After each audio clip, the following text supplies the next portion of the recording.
So we're going to start with the two types of managers and how I look at people before I decide I'm going to promote them. So we start out, we have results managers and we have service managers.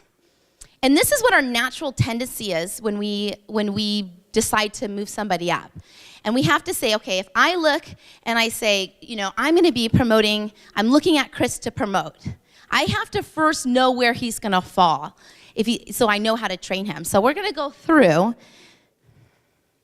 It's okay. Don't worry about it. We got it. Okay. So I'm going to have you make a list, and you're going to get a copy of all of this. So if you don't get everything, that's okay. But let's talk about what a service manager looks like, and we can see if we have any of those. So the service managers or service new student directors, those are your people who love everybody, and everybody loves them. These are the people that like to write the cards. They like to do the little extra. They like to make the calendars. These are the people that will spend lots of time talking to everybody. They're likable, like the staff like them. Like they want to go out and have drinks with them. They want to have fun with them. They are loyal to this manager. The pitfall to this manager is that they very rarely get results. Like the school is happy, and you'll walk in and you're like, the school is so happy. And the manager will say, wow, it's just so great. And you're like, it's great, but we only brought in $3,000, and we only taught 60 lessons, or we only did this. And you're saying this in your head. We're not actually saying that out loud yet. So it has to go through the filter, right?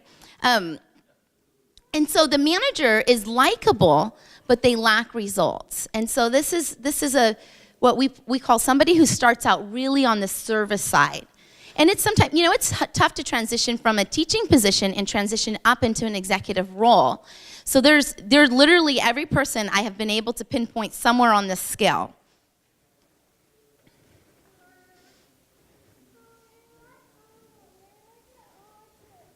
So you have staff love them, students love them, the morale is great under their watch, spends a lot of time listening to staff. This is the manager who becomes the staff's counselor in a sense, which is not always the right way to run the business. And they enjoy doing lots of extra things. Unfortunately, like what we talked about, they struggle with the results. Okay, so you guys have all of that? So let's go to the opposite side. We're going to go to a results manager. Results managers, these are the people who are great producers. And they will always get the job done at whatever cost. They're very focused on the reports. They can tell you where they are and where everybody else is. And they make things happen. They love directing the show. The problem is people don't want to work for them for very long. And so these are the managers where they're so focused on the results that staff quit a lot on these managers because they just feel like part of a factory. This is the manager that doesn't take a moment to say good morning or say hello. This is the manager that says, I have this, and this that need to be done right when the person walks in those first 5 minutes. So they produce, but you find that their staff drop off a lot with these managers. Now, in a perfect world, what you're going to learn to develop today is you're going to learn how to develop a manager that encompasses both sides. So we need someone that can do service and results, and we bring those sides together. Because we need the results, but we also need the morale, and we need happy staff and happy students. The other thing I want to say with the results manager, if you see a lot in the back department, and we tie the back department a lot to the front department. If you see a lot of students dropping off in the middle department, and middle department meaning students in the early Bronze 1, that's because a results manager is focused on, once I've done that close, out of sight, out of mind. They don't address the student again. They don't go back in, and the close is done, which makes the student feel uneasy. It makes them feel sold. And so the counselor really needs to be a part of the program longer and give the service after that enrollment.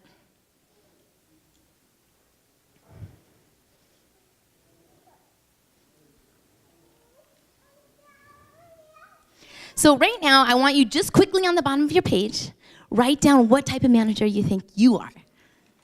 Or were. Truth in advance, right? Were. So you're, oh my goodness, it's on the screen. Okay, hold on, let's make this happen.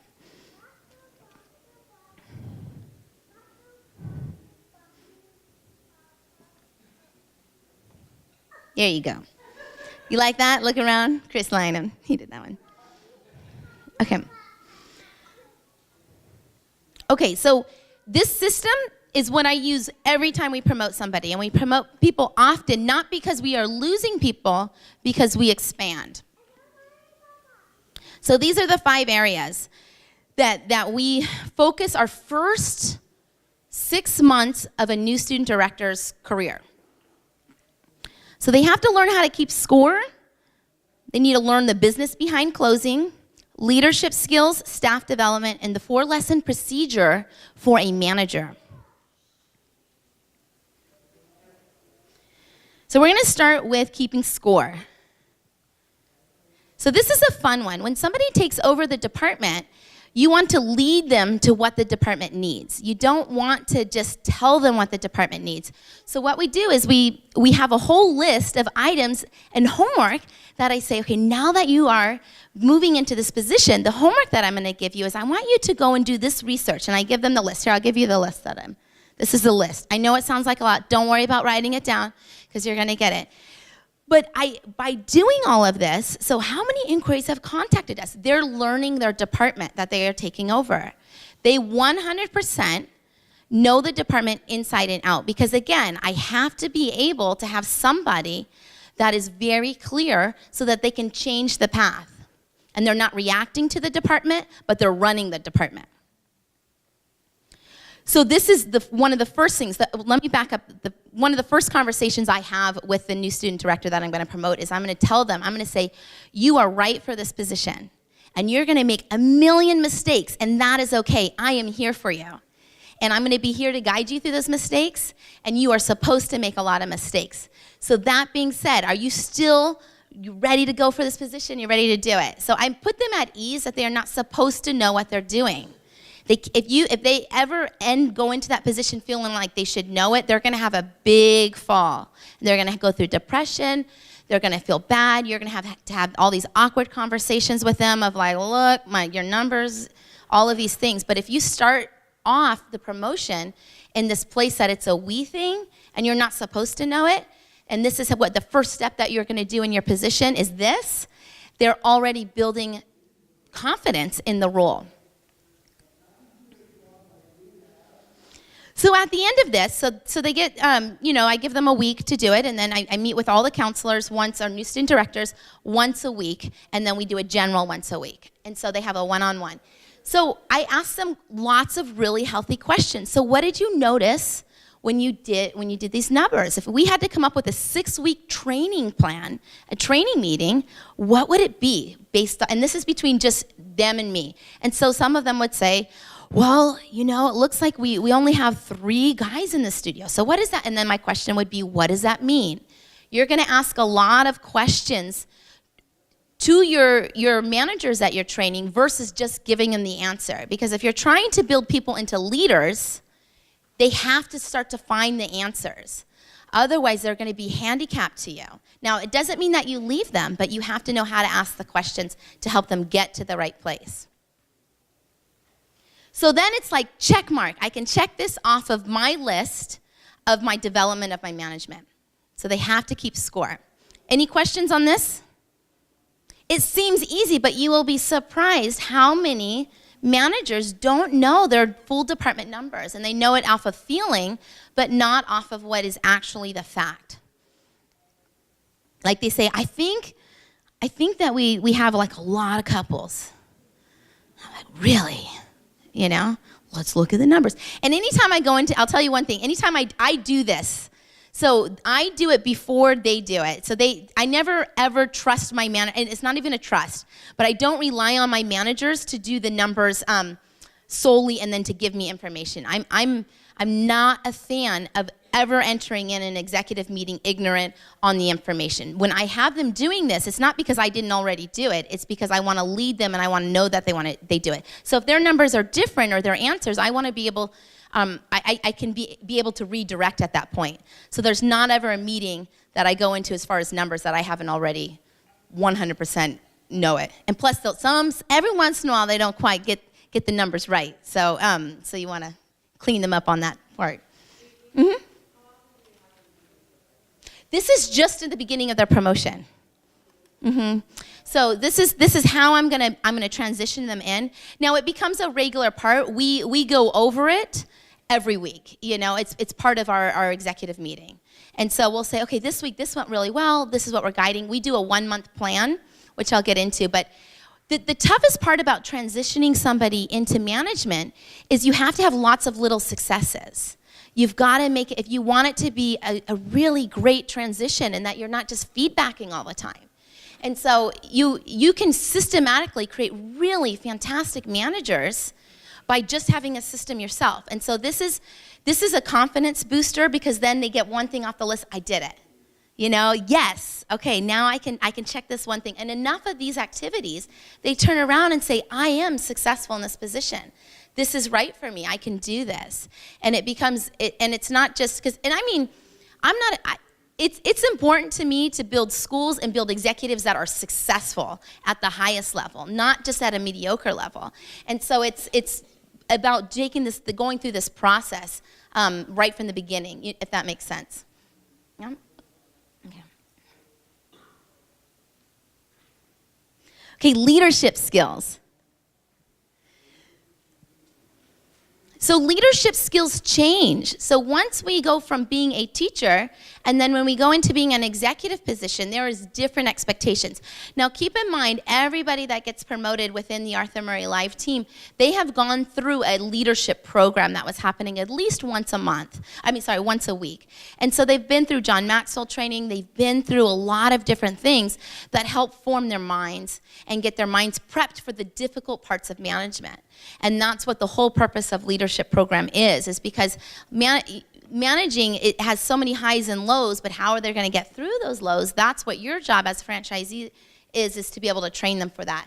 So we train on leadership skills, and I have the top in this first, 6 weeks, all the way through the 6th month, I just pick like the top 6 skills that I focus on. And again, they see all of this.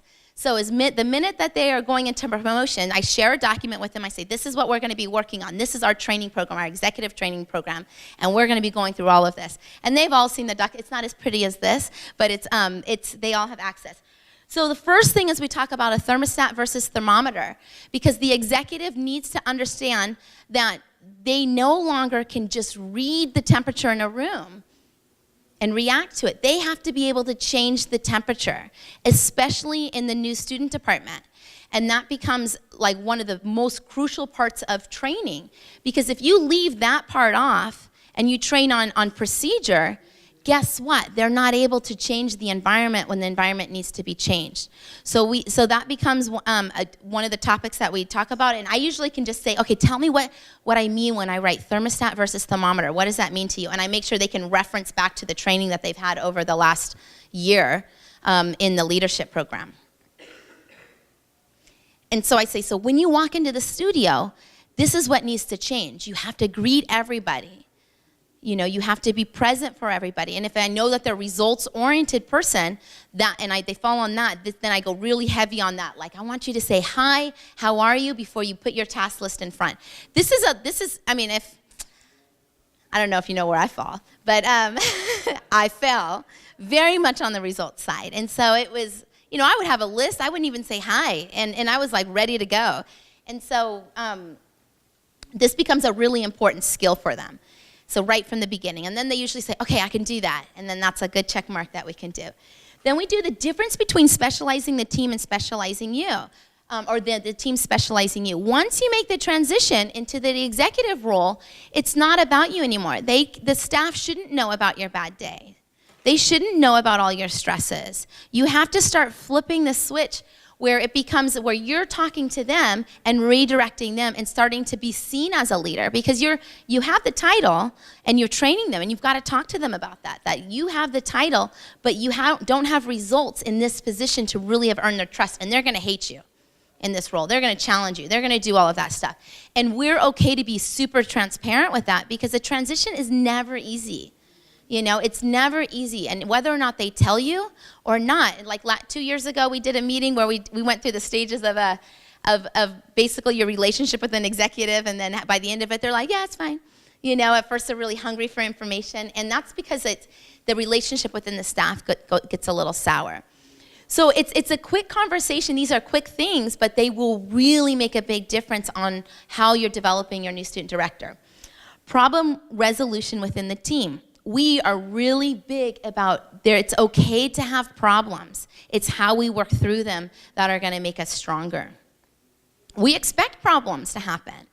People are people. We only hire these really strong personalities that are going to have opinions. And so how are you going to resolve that?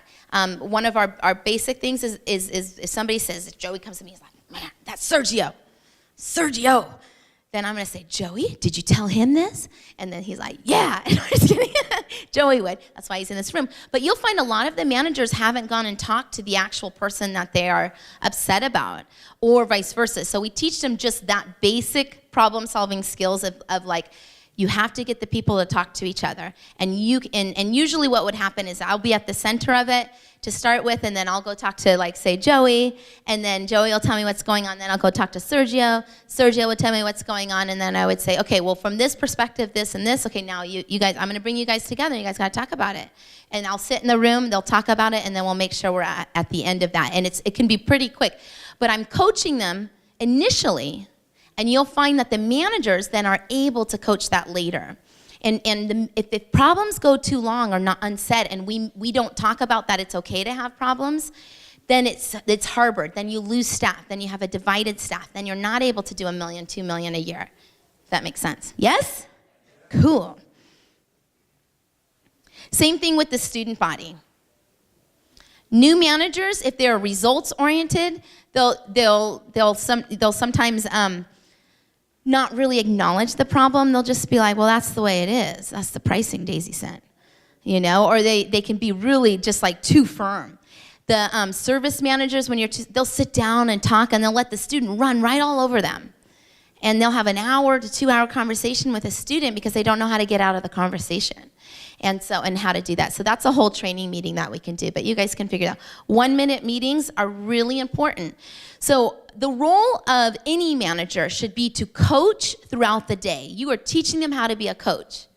And a coach does not just train at the 1 o'clock practice on Thursday. They're at the game. They're on the sidelines. They're doing things all day long. So we drill that mentality into all of our managers, is that is what needs to happen all day.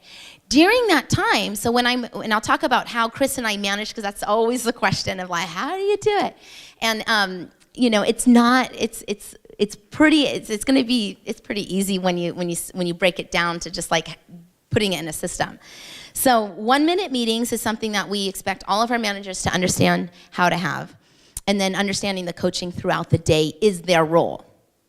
Closing is part of their job. It is the easiest part of their job, but they are a coach first and foremost. And so we tried to replace even the word executive, and so that they really understand what that means. Guys hanging in? I wanted to make sure you get lots of content, because that's what we need to do. Okay, the business behind closing. Closing is not a dirty word. It's dirty in the good way.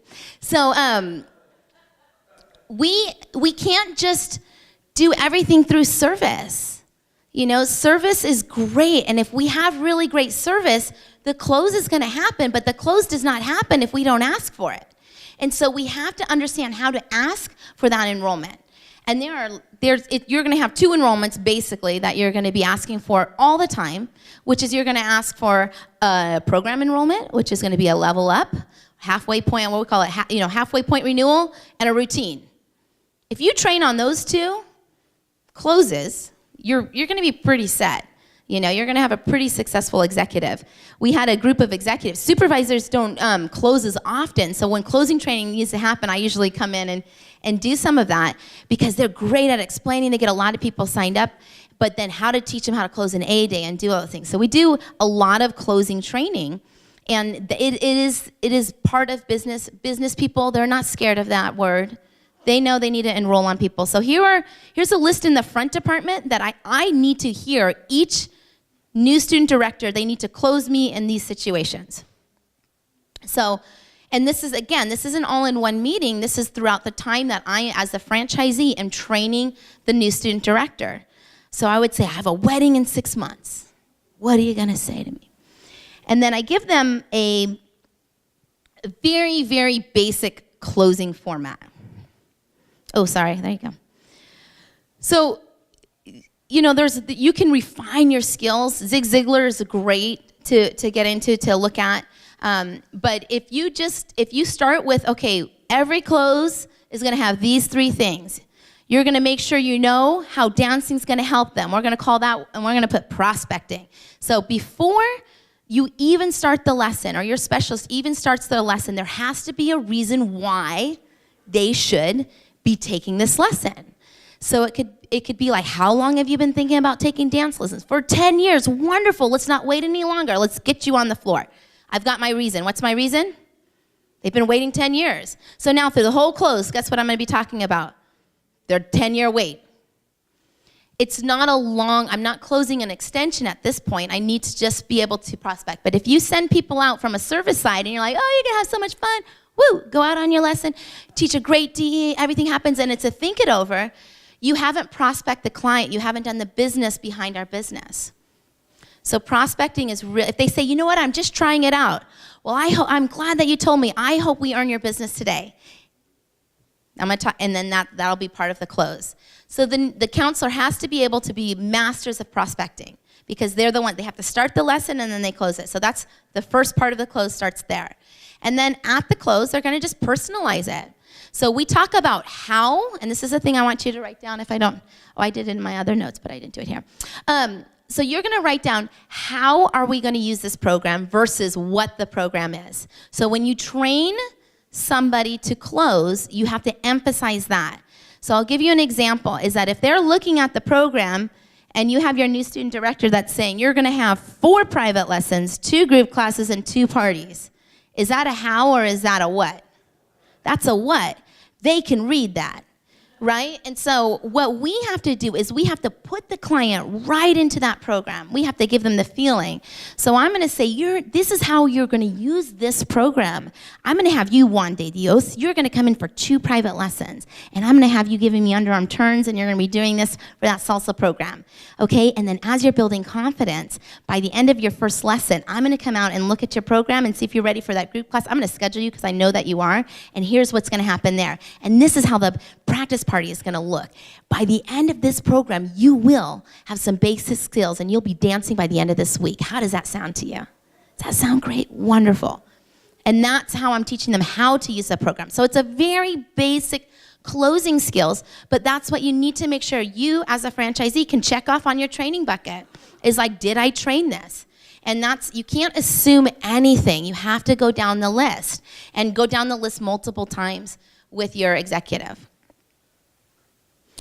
So the third thing in the closing, on the basic closing, is that we need to get lots of little yeses before we ask for that big yes. And so you can call that whatever you want. We call it tie downs or little yeses, like, what do you think about that? Does it, any of those different things, like dancing salsa, is that what you're really pumped about, Joey?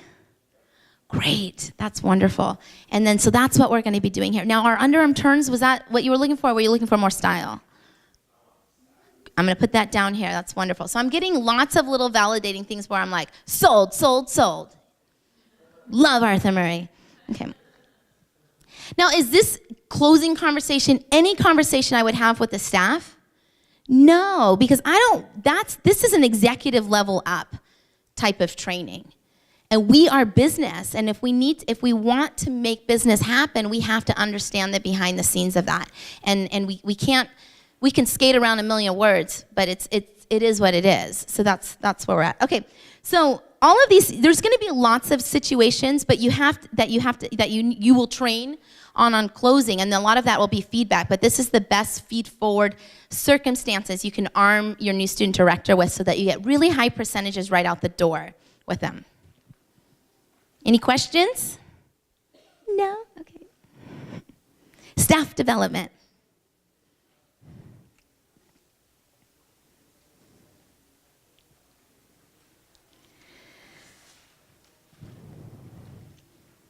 Okay, so part of why I love training new student directors is because we get them from all, they're just so fun, they're committed to the business, and they just want to be great.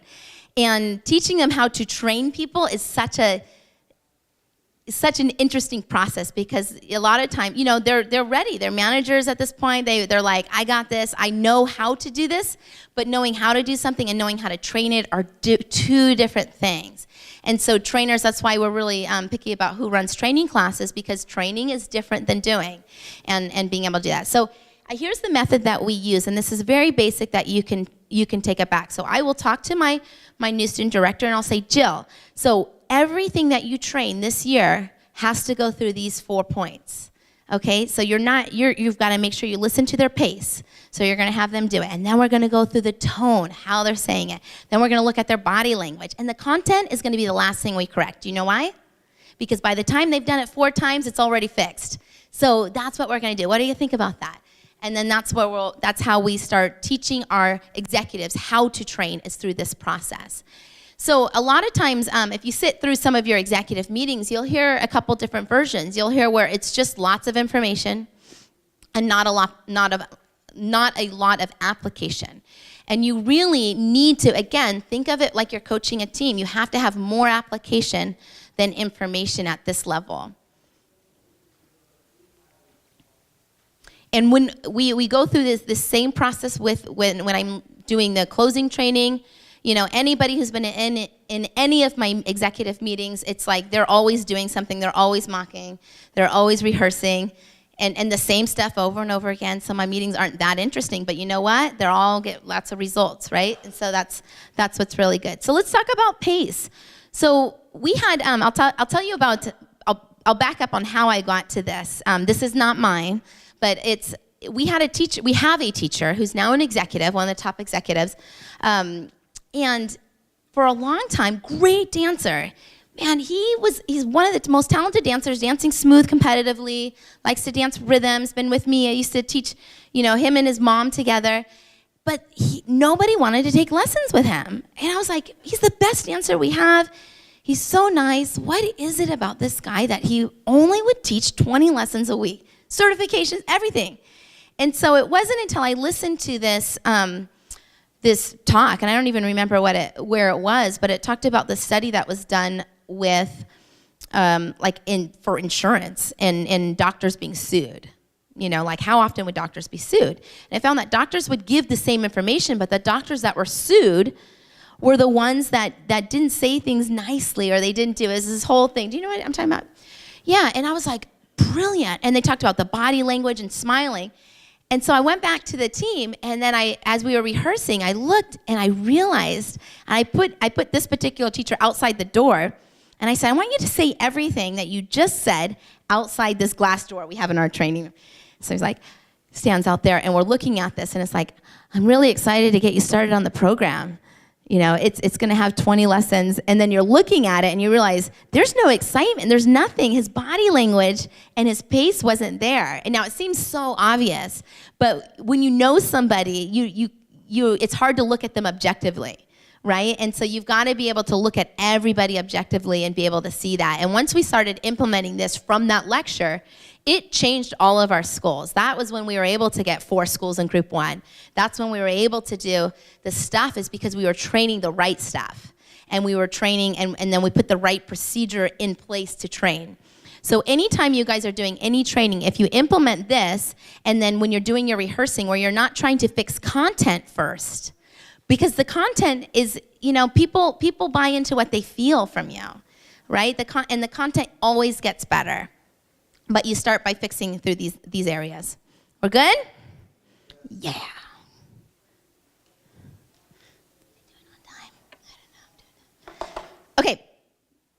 4-lesson procedure for the manager. So this was one of those, again, where I had to really, I think it took Chris probably 5 years of telling me to document what it is that I do, write it down, because I would just get so mad. I'd be like, gosh, they just stand there. What do they do all day? And I'm like, yeah, just do that. And so I would train something, and then I wouldn't actually put to paper, and I would train off a feeling or what I was feeling at the moment. And once I started writing and putting this together, and it was like, okay, now I get it. Now I see where my errors are as a trainer, is because I'm not clearly articulating what needs to be done on each lesson. So the 4-lesson procedure for the manager is super important, because the manager's schedule should be booked out.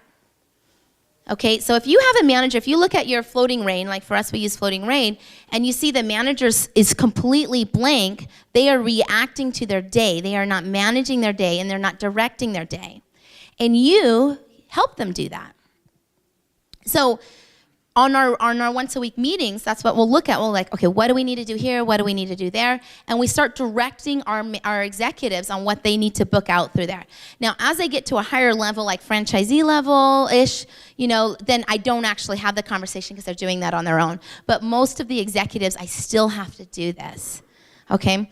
So 4-lesson procedure for the manager. So lesson 1, new student director's job is to make sure that they can get that student to come to the group class and understand the buy-in into the group class. This is the most important lesson for the new student director. And I know we think it's the 3rd and 4th lesson, but this lesson is everything. We've just sold the student, pretty early on. And so now we have to get buy-in on what our role is and the influence that we have. So we watch at least 5 minutes of the lesson. Every new student director needs to watch at least 5 minutes of the lesson. They need to be able to have evidence before they ask them to attend the group class. Now, keep in mind, we've already scheduled them for the group class. But scheduling is just one part of it. Doesn't guarantee a show. The show takes work.